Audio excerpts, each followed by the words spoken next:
Samsung's newest S Pen toting beast has been unveiled at the January Unpacked event.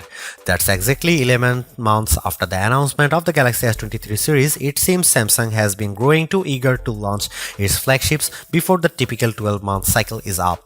So what are we getting? New processor? Sure. Some decent facelifts? Definitely, with a titanium frame to keep up with the times. A bit of a camera module shuffle has the zoom cameras changed up a bit, but we still end up with 4 cameras on the back like before. And we now get to see the Galaxy S24 Ultra go completely flat screened.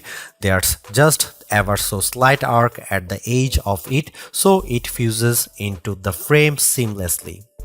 Samsung has been reducing the edge curve over the past few years. If you are still a fan of it, it looks like the Galaxy S23 Ultra may be your last chance to get a phone with an edge screen for a while. The good news is that we do expect Samsung to keep selling the S23 Ultra as a reduced cost model over the next year. But back to present times, Samsung has launched a trio of Galaxy S24 device, and of course you can expect a Galaxy S24 review and S24 Plus review as soon as we put them through the full slew of benchmarks. All hail titanium, the new ruler of the flagship phones. Joking aside, we have a titanium frame on the Galaxy S24 Ultra now, following in the footsteps of Apple's Pro iPhones. It's a soft touch mate and it looks clean and stylish, pretty cool. We don't get a lot of benefits in terms of weight. Samsung also completely removed the curvature of the screen. The soft edge design has been getting less and less prominent over the years as it appears consumers simply prefer a flat display, and Samsung has been testing it slowly and surely, making the curves less and less prominent. On the Galaxy S24 Ultra, it's just a slight wiggling into the frame of the phone for a seamless transition. But the rounded side frames are back, so it still feels like the Galaxy S23 Ultra. The Galaxy S24 Ultra colors are going to be titanium grey, black, yellow and violet. The Samsung.com having a few extra ones: titanium green, blue and orange. Okay, we are back to having a 200 megapixel main camera and a 12 megapixel ultra-wide camera, and then 2 zoom cameras, a 10 megapixel zoom camera with a 3x telephoto lens and 50 megapixel one with a 5x lens. You may have noticed the 5x camera replaced with 10x lens of yesteryear. Apparently, Samsung is going to be using the high-res 50 megapixel sensor and some AI trickery to achieve the same or better results with it. The Galaxy S24 Ultra will be available with a brand new Qualcomm Snapdragon 8 Gen 3 mobile platform for Galaxy all over the world, instead of having an Exynos variant as in years past. And yeah, that's the full name apparently. Samsung and Qualcomm are continuing their partnership, and the Snapdragon in the Galaxy S24 phones will be a bit more powerful than the Snapdragon other phones get, or at least slightly overclocked.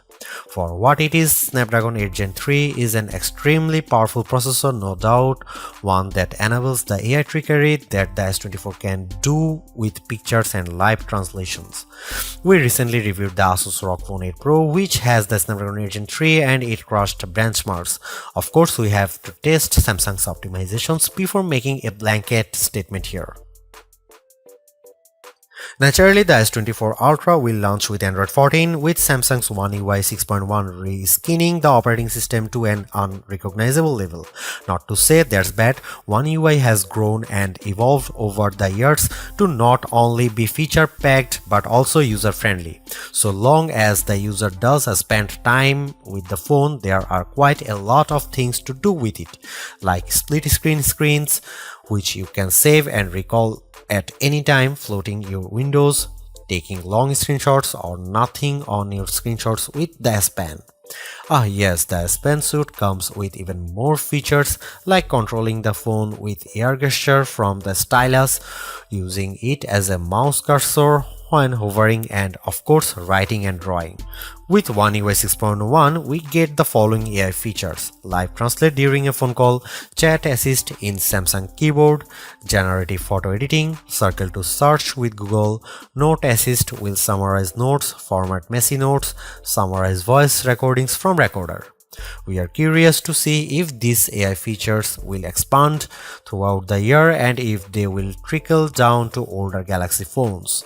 In another record-breaking statement, Samsung now pledges to 7 Android OS updates and 7 years of security patches.